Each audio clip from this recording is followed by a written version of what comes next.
We're back, people, and today we're going to film on the Miami Dolphins starting offense versus the Jaguars in preseason week 3, the last action we get to see before the regular season. Overall, for the game, wasn't a great outing, but when it comes to preseason, the results really don't matter at all. It just comes down to the process of these plays. You want to learn from your mistakes. They had some mistakes. I think overall for the starting O, I was pretty satisfied. Just a few little plays where they made some minor mistakes. The snap over the head, which obviously I'm not going to break down, it's just he snapped it over his head. Connor Williams has to work on that stuff. But I think it was pretty encouraging. Tua didn't get to do too much. He was very limited. But I thought he was very clean. One of the more consistent players in his snaps. Made the right reads. Got the ball out quickly. Like here, this is just a run pass option in the box. Different style of run pass option. He sees this guy creeping down out of his peripherals right here. And once he sees him coming down, he knows all the spaces here. Tua is a really good player pre-snap. He has a great understanding of how to read defenses, knows where the leverage is in the open space of the defense, turns his back, get the ball out. He's amazing in an RPO. We've seen him, do the typical RPOs, but here just in the box count reads Josh Allen coming towards him, gets the ball to Tyreek out in space. And when you give, I don't know if you'll ever see Tyreek Hill have this much space to work with, but he's going to make some guys miss.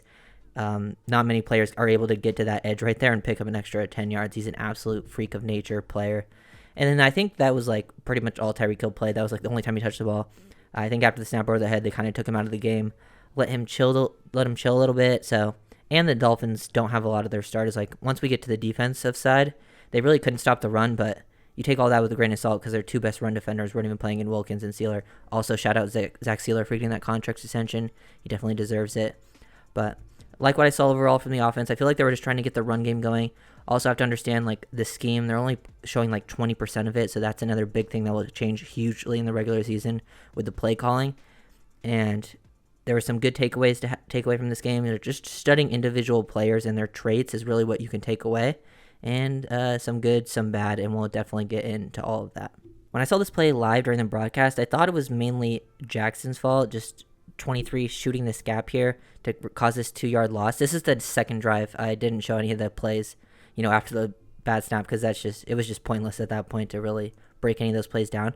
But this is a very good play by 23 here to shoot this gap, and it puts the offense in a very tough position because it's a outside zone here with this lead block from Ingold, but he's sifting back to the unblocked man, so he's there.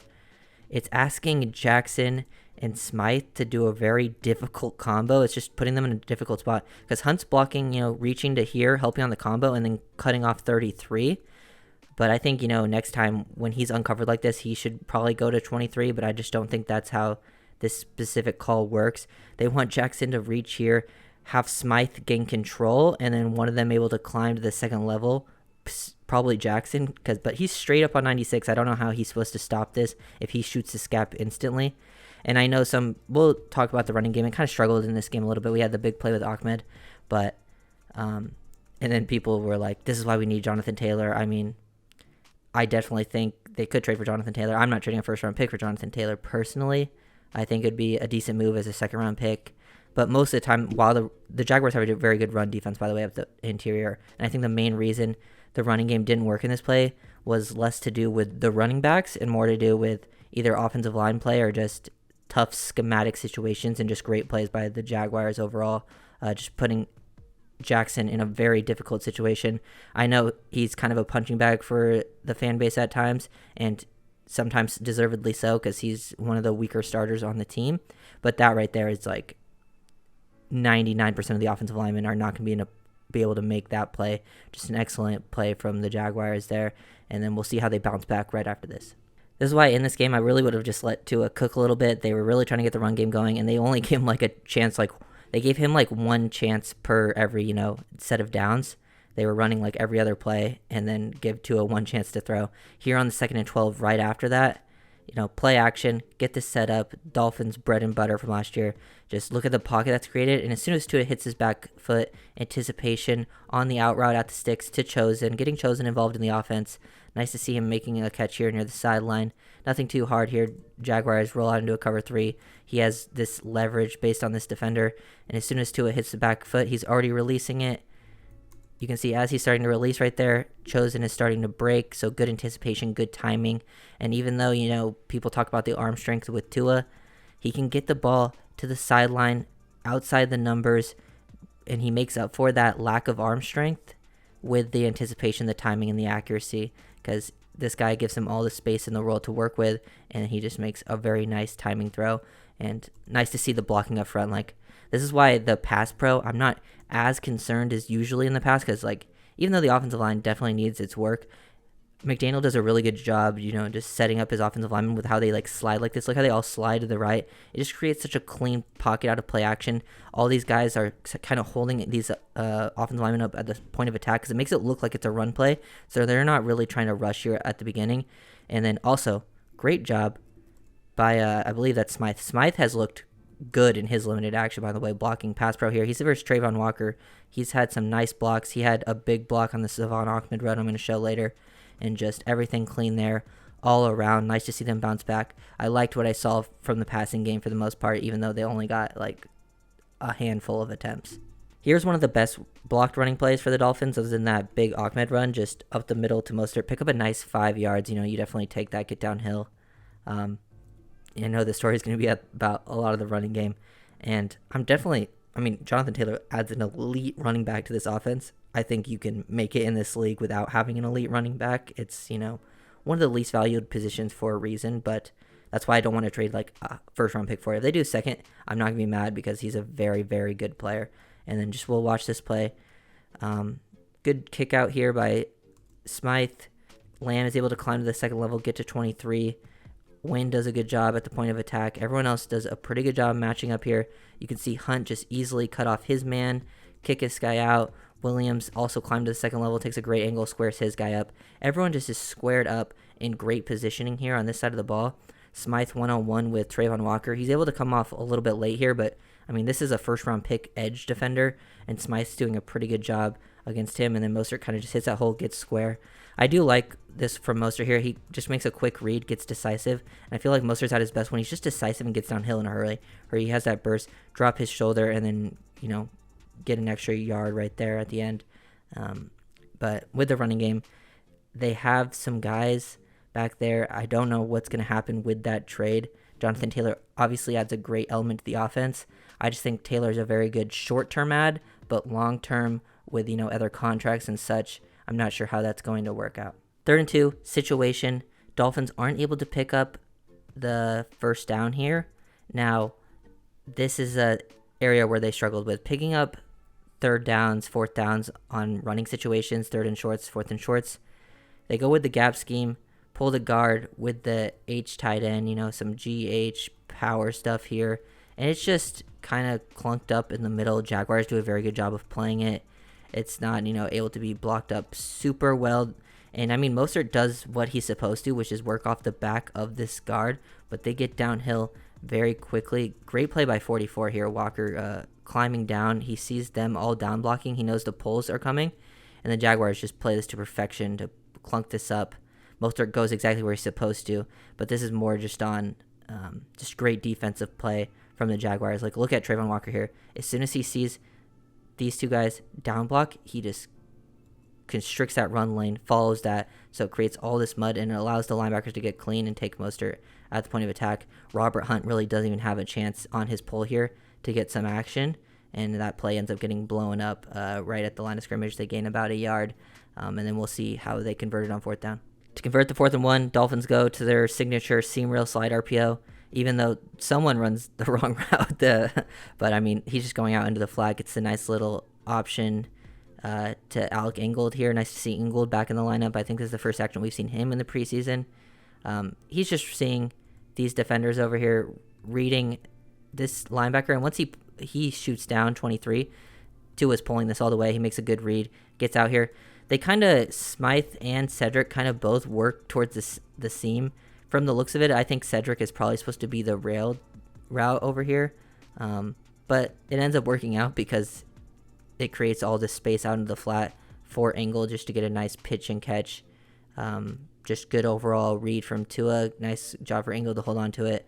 And you can tell that they're not going too crazy with the play calling. He's still running a lot of the most basic stuff that he ran last year. So that's why I'm not too worried about the situational stuff, because that will change a lot going into the regular season. Savon Ahmed, this was his biggest play in this game, continues to show some impressive stuff in this preseason. Unfortunately, he did get injured later on. I don't know how serious that's going to be. Also, hoping for the best for David Davis. That stuff is scary. At least we've seen some good news out of that so far. But here, with Ahmed, behind the back stuff, he just has such quick feet. Everyone on the offensive line does a pretty decent job here overall. But really, Smythe out in space on this safety. Look how he just completely takes him out of the play, drives him. This guy's really trying to get to the force, so he just wipes him out, cuts him off. Really excellent work. Pretty much the only one who has a chance to make a play here is Lloyd. Jackson has to climb to the second level, and he doesn't get a good block on him.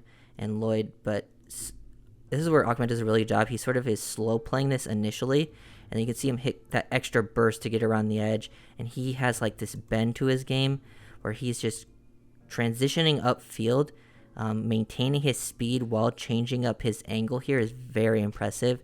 And then runs through the arm tackle. I think he's improved his play strength and contact balance. Specifically, like he can bounce off linebackers when they only get like an arm on him or trying to pull him through. He can run through it, change up another angle to beat that safety, even fighting another DB for extra yards. Just very impressed overall what I've seen from Ahmed. Pretty good blocks all around, just probably one missed opportunity, but with all the space that Ahmed had to work with, he can easily make that one guy miss in space, and then great blocking on the perimeter by Smythe to really open that up. I think down in the red zone, I would have liked to see them throw the ball more, like especially in the regular season, give Tua an actual chance. They only give him one play to really throw it. This is the second run play, and just a missed block by Kendall Lamb. I know it's Ahmed in the backfield. He had gained a few yards on the first down. Second down, he loses a yard. And I know this is why people wanted Jonathan Taylor, get a guy who's better in short yard situations, which obviously he would help. But I think in this specific type of play, it wouldn't have really mattered who the running back was. Lamb just kind of gets tossed out of the way. He kind of gets a little bit off balance there. You can see he's trying to really cut him off, get his face across 95 here. And 95 just uses his own momentum against him. And now he's just off balance, takes himself out of the play. Also, Lamb is going to be like the swing guy, so... he's a solid swing option. He just loses this rep here, and usually this would be Armstead, who's a very, very good athlete and wouldn't get tossed around like this. So these are the types of plays that I think change up in the regular season, and this ends up being a tackle for a 1 yard loss. And then in these, just Tua really was only getting one chance to throw, and you can tell he was looking very comfortable in this game. Compared to last week, he started with that interception a little rough, and then he got into a little bit of a flow. I think in this game, his flow was looking pretty good in, the only times he really threw it. And then he had, a couple incompletions, but they were more just throwaways on, a screen and whatnot, some stuff like that. Last play breakdown, Dolphins obviously only get a field goal on this drive. They're not able to convert, in the red zone. Dolphins were pretty solid in the red zone, these types of situations last year on third down. They struggled with a little bit of, with some points later on in the season they struggled here, but overall with the stats they were pretty good. They just go with a basic mesh concept here, working with the mesh. Tua probably throws it to the right guy. No one else is open. They have the spot route to Cedric Wilson. Jaguars are running quarters, and basically Barrios and Cedric are both just getting bracketed here because Cedric and Barrios both work down the field. Barrios basically gets doubled, bracketed by the corner and the safety in the quarters. And then Cedric also getting bracketed. If he broke the outside, the corner had him. He breaks the inside, the safety has him. So those routes are just dead. Then you have the mesh here. Smythe gets walled off here by this linebacker, but he's more of just, setting this up to create this pick. And then Chosen's really the only option. They have the rail route, but that's dead as well. No shot to really throw that. That's his first quick read, but since this linebacker gets out there pretty fast, he has the leverage on it. He comes off of it. His second option is Cedric, but I think, he thinks about throwing it right here to Cedric. If Cedric was going to sit down, he might have just thrown it in there to the window. You can see him even think about it with a little bit of a pump fake, but Cedric keeps floating, so he's a little bit off page with Cedric there, just based on the coverage. And then he comes to Chosen, which I guess he could throw right here, but either way, even if he gets this completed, he could have thrown a little bit earlier. The DB definitely has the angle, is going to close on it anyways. It just ends up being an incomplete pass. But one positive, you can see at least Tua going through his progressions pretty nicely here. Nothing was open, just more of the play call, and obviously not too worried about the scheme at this point in the preseason. That's something I'm not worried about at all, actually. And then biggest positive, good pass pro from pretty much everyone across the board. Austin Jackson wins his rep on the outside. Gets very aggressive, not the greatest technique, but still winning his rep one-on-one versus Josh Allen, who's a very good edge defender. Kendall Lamb, also against the first overall pick from 2 years ago, Trayvon Walker, really good rep. You can see even Isaiah Wynn looking for some work here on the double team.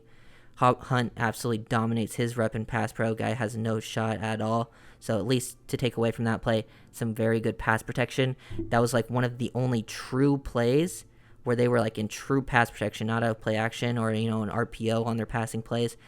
So in their one, true pass pro rep across the board for everyone, except, Connor Williams, Isaiah Wynn didn't get really any like true one-on-one reps, but at least Wynn comes off of it late to help Lamb, but everyone else, pretty good job.